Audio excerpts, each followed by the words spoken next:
मैं पूछा senior pi, जैसे आपने बोला ना you should argue for your defence, वो पहली बार मैं ऐसे कई केस में किया हूँ। मैं एक केस में उसको बोला कि सर नागपाड़ा पुलिस स्टेशन का क्लियर वो मेडिकल रिपोर्ट है कि शी इज स्टिल लैक्टेटिंग, मतलब दूध बंद नहीं हुआ है, and the injection given by the doctor is B12 and the medicine which is not a injection to stop the well, which is report given by the gynecologist। तो तुम मेरे बंदे को क्यों अरेस्ट कर रहे हैं? मेरे को क्या बोला था सर मालूम है? सर पॉलिटिकल प्रेशर है, हमारे पास ऑप्शन नहीं है, हमको एक पार्ट करके। वहाँ डॉक्टर साहब मैंने पहली बार बोला था, अभी भी वो डॉक्टर को मिलोगे, खाली मैंने डेयरिंग करके बोला था, बाकी कुछ नहीं हुआ। तो मैं आपको बोल रहा हूँ कॉन्फिडेंस कि brother ball is in your court, you play whatever you want. लेकिन कल मैं हाई कोर्ट में जाऊंगा, I will fight a writ against you and I will see that you lose your job. Chargesheet तो मैं disturb FIR तो crash कर दूंगा। खाली बात चल गई और उसने इमीडिएटली उसको खाली विटनेस बनाया, रिलीज किया उसको। लेकिन ये जब आप डेयरिंग करके, नहीं तो मैं कहने के केस में गया था, मैं आपको क्यों शेयर करूं, अलीबाग में बहुत सारे लोग का दो दवाखाने रहते ना, एक ये गांव में और दूसरे गांव में। ऐसे एक मैं गया था कल्याण में, गायनेकोलॉजिस्ट का इधर भी हॉस्पिटल था और 25 किलोमीटर दूर मुरबाड़ में भी हॉस्पिटल था। वहाँ full time liver pain admit हुई, नर्स का फोन आया, sir full time liver pain admit है। फोन पे उन्होंने बोला रूटीन चालू करूँ डाल, मैं तो पेशेंट भाग जाएगा, उसने आईवी लगा दिया, ब्लड इन्वेस्टिगेशन के लिए भेज दिया। डॉक्टर शाम तक नहीं पहुंच पाया because he was busy in some other emergencies. खाली फोन पे उसने रिपोर्ट लिया, पेशेंट स्टेबल हो, नर्स बोल रही है चांगली है। सवेरे 10 बजे उसको कन्वर्जन आया, पेशेंट एक्सपायर्ड। तोड़ हुआ, डॉक्टर को 10 बजे पुलिस स्टेशन में लिया, शाम को 8 बजे मुझे फोन आया, सर अभी तक डॉक्टर साहब अंदर है। बोला ऐसा कैसा अंदर है? लेकिन जब मैं गायनेकोलॉजिस्ट से बात किया जो ऑलरेडी पुलिस स्टेशन में उसका मोबाइल का एक्सेस था, वो बोला सर ऐसा ऐसा केस हुआ। मैं बोला तो सर मैं इन्वेस्टिगेशन में, क्योंकि देखो ये केस में क्या लगता है मैं बता दूं, 304 पार्ट 2 लगता, causing death without intention with knowledge, किसके ऊपर? नर्स के ऊपर। 34, 35, 34, 36 of master medical practice without licence practice, किसके ऊपर? नर्स के ऊपर। And then you will be involved in that case under para 34 of IPC common intention of causing a crime। मैंने बोला भाई एक स्टेटमेंट दे उधर नीचे कि रात को 3 बजे मैंने विजिट किया था, मैंने आईपीडी पेपर पे लिखा था, वो पेपर तो फाड़ डाले। तो 30 part 2 will convert in 304A, तो बिकम अवेलेबल ऑफेंस, मैं तो वो निकाल लेता हूं वहां।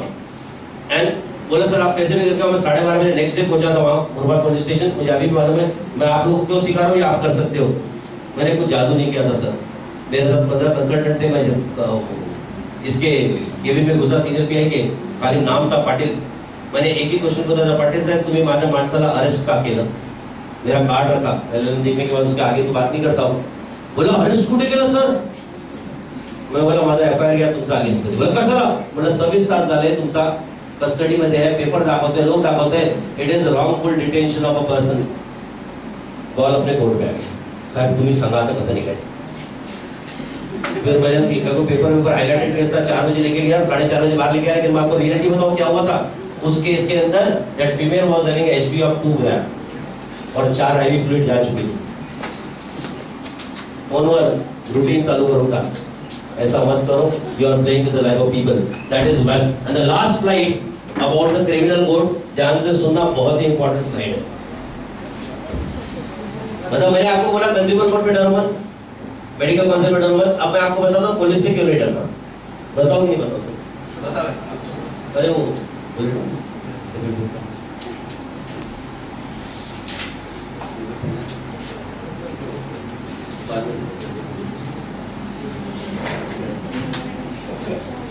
ये मैं आपको दे रहा हूँ बताने के पहले एक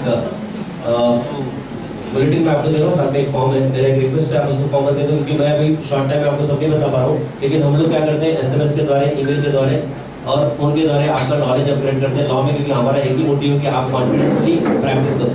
तो आपका अगर हमारे पास कॉन्टैक्ट है तो we upgrade your knowledge.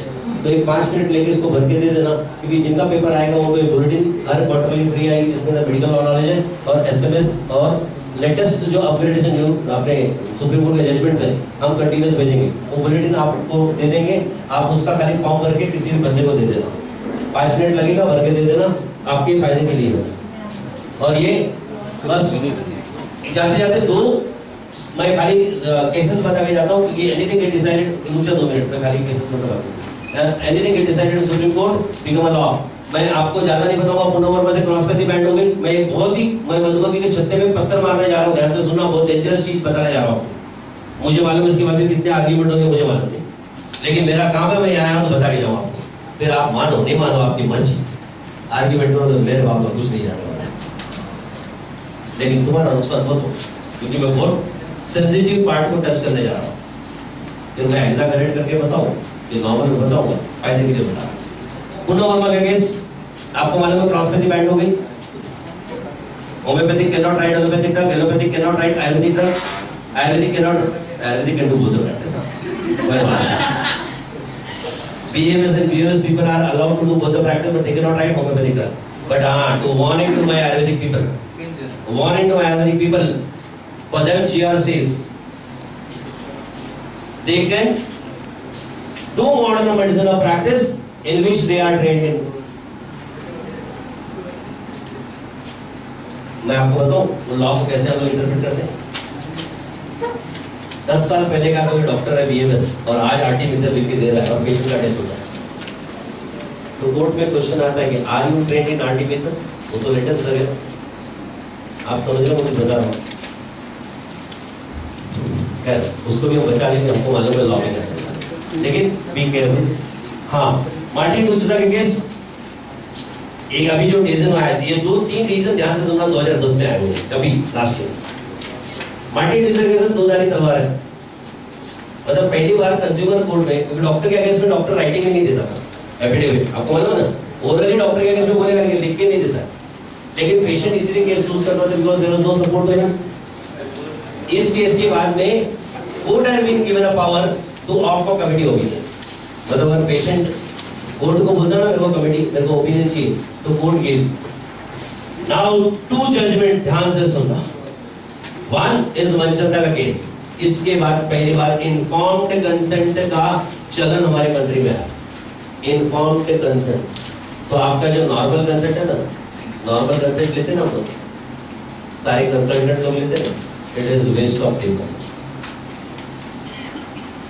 It is waste of paper, because law says informed consent. Informed consent मतलब 5 पेज का consent, every complication, every side effect, every bit data about the procedure you should explain to the patient first, and then it is his or her wish to opt for the treatment or not. आप समझ रहे हो? चलो मैं आपको आपकी भाषा में समझाता हूँ। डाइक्लोफेनेक इंजेक्शन देने जा रहे हो ना, तो पेशेंट को बोलो कि तेरी मौत हो सकती है, मैं दे रहा हूँ। वो ले नहीं ले उसकी मर्जी, पॉसिबल है क्या हो, पर दैट इज द लॉ। मैं कुछ नहीं कर सकता हूँ, मैं इतनी बोल सकता हूँ कि कंसेंट लेना चालू करो। जीपीस के लिए, और जीपीस के लिए 15,000 खर्चा करो बॉस, मेरे जितने भी जनरल प्रैक्टिस का फ्रेंड है 15,000 खर्चा करो, लेकिन दवाखाने के अंदर में suction machine, intubation tube, emergency tray, oxygen cylinder mandatory रखो। यूज नहीं करने आता ना, वापरने नहीं आता ना, तो भी रखो, पंचनामा में दिखना चाहिए, नहीं तो 30 पार्ट ए की जगह पे पार्ट 2 लग जाएगा विद नॉलेज। मेरे जितने भी हॉस्पिटल वाले फ्रेंड्स हैं, मैं उनको एक एडवाइस करता हूँ, एक कांच का कमरा बना के रख दो जिसको आप रिकवरी सेंटर दिखा सकते हैं अगर सर्जरी करते हो। आईसीयू नहीं है ना, कोई हरकत नहीं, दिखने पंचनामा में दिखना चाहिए। मेरी बात समझ में आ रही है तो करना, नहीं समझ में आ रही हो तो चलने दो, कुदरत बचा रहा है, आगे बचाएगा। जिसमें कुदरत नाराज रहेगा, सदमा देगा, फेस करेगा। And the last, the worst decision even given by the court of our country is the latest decision in धनाकास केस। ये अभी का जजमेंट है बॉस, और हम लोग यूनाइटेड नहीं है। जैसे पूनम वर्मा का जजमेंट था ना क्रॉस पैथी बैंड, वैसा ये जजमेंट आ गया क्रॉस स्पेशलिटी बैंड। मैं एग्जैगरेट करके बता, ध्यान से सुनना, क्योंकि मैं एग्जैगरेट इसलिए कर रहा हूँ कि तुम समझो इसका मीनिंग क्या हुआ। जानते हो, अगर क्रिटिकली एग्जामिन करोगे ये जजमेंट को तो इसका मीनिंग क्या हुआ। मैं आपको केस बताऊं, केस निजामुद्दीन हॉस्पिटल में केस हुआ था जहाँ 25 साल का बंदा एडमिट हुआ था, सॉफ्टवेयर इंजीनियर था, उसको मास था चेस्ट के अंदर। चौथे दिन फीवर के अंदर उसको मालूम पड़ा कि एक्सरे के अंदर मास है, तो it was immediately referred to thoracic surgeon. Thoracic area ना, थोरेसिक सर्जन ने आगे कुछ सोचा ही नहीं, उसको सीधा पोस्ट कर दिया सर्जरी के लिए। जब उन्होंने केस को ओपन किया तो it turned out to be neuroma which was extended to spinal cord, and during surgery the injured spinal cord patient went to paralysis. 6 महीना पेशेंट व्हीलचेयर पे था, अंदर था। पेशेंट ने कंप्लेंट किया कंज्यूमर कोर्ट में, नेशनल काउंसिल तक गया, 3.5 लाख का खाली पनिशमेंट मिला था, और ये जजमेंट गया सुप्रीम कोर्ट में। ये अभी लॉन्ग अवेटिंग जजमेंट अभी आया हुआ है, और इसके अंदर एक ही ग्राउंड पे जजमेंट दिया। मेरे सब फ्रेंड्स ध्यान से सुनना, बहुत ही सेंसिटिव बात करने जा रहा हूं मैं। एक ही जजमेंट जैसे पूनम वर्मा के केस में बोला था कि ओनली वर्ड यूज किया था, they can practice only homeopathy, वैसे ये जजमेंट में एनसीआई का 2.1 का अमेंडमेंट जाके पढ़ना। When super speciality is available, speciality or specialty cannot take over their field. Am I right, sir? Yeah. और सुप्रीम कोर्ट का ऑब्जर्वेशन था कि when neurosurgeon was available, why thoracic surgeon went upon to cross over the field of neurosurgeon? Hence, he is negligent in this case. And punishment was 1 crore rupees. And the patient is fined for 7.2 crores. अभी भी pending है, लेकिन उसके आगे का मैं आपको बताने जा रहा हूं।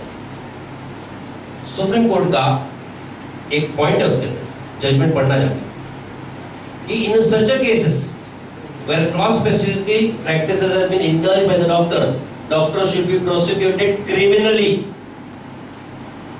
And punishment in the form of jail.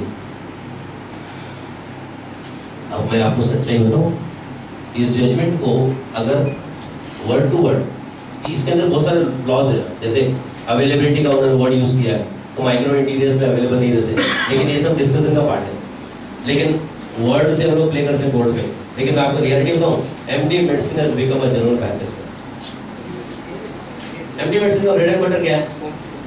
Hypertension, diabetes, follow है ना, एंड डीएम कार्ड अवेलेबल है, डीएम डायबिटीज अवेलेबल है ना, तो क्या ये एमडी कर सकता? अगर आप ये जजमेंट को क्रिटिकली एग्जामिन करोगे तो वांदे हो जाए। मतलब आने वाले दिनों में इसका अवेयरनेस होने के बाद अगर एडवोकेट के पास केस जाएगा तो आप सोचो क्या सिचुएशन है। दोस्तों अभी भी इनराइट हो जाओ, इनराइट हो जाओगे तो लॉ अपने फेवर की बन जाएगी, नहीं इनराइट होगे तकलीफ में आ जाओगे। And the last part of this lecture 5 minutes, जब तक तुम फॉर्म लिख लो 5 मिनट में बन लिख लो। एक आधा क्वेश्चन पूछना तो पूछ सकते हो।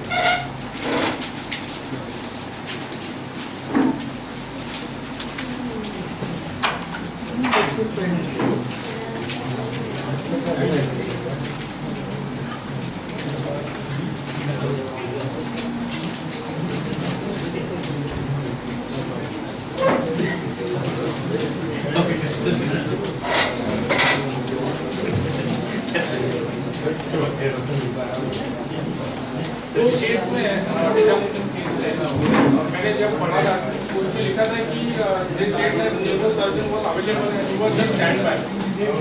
Still the decision went against cardiac surgeon. It was available, so the case should be handed over to neurosurgeon. He was standby na, but initially Baba, that they have shown. But it was said that when neurosurgeon was available, case should be handed over to the neurosurgeon, and after complete investigation, CT scan and other things, you should have read one. मैं बोला ना उसको critically examine करने के लिए बहुत है। मैं तो खाली एक आपको ब्रॉड रॉ बताया, raw. The last part of this lecture आपने फॉरवर्ड किया। Last part of this lecture is the criminal liability, कि why you should not worry to the police. ध्यान से सुनना, मैं नॉलेज दे रहा हूँ, नॉलेज ले लोगे ना तो पुलिस से डरना बंद हो जाएगा।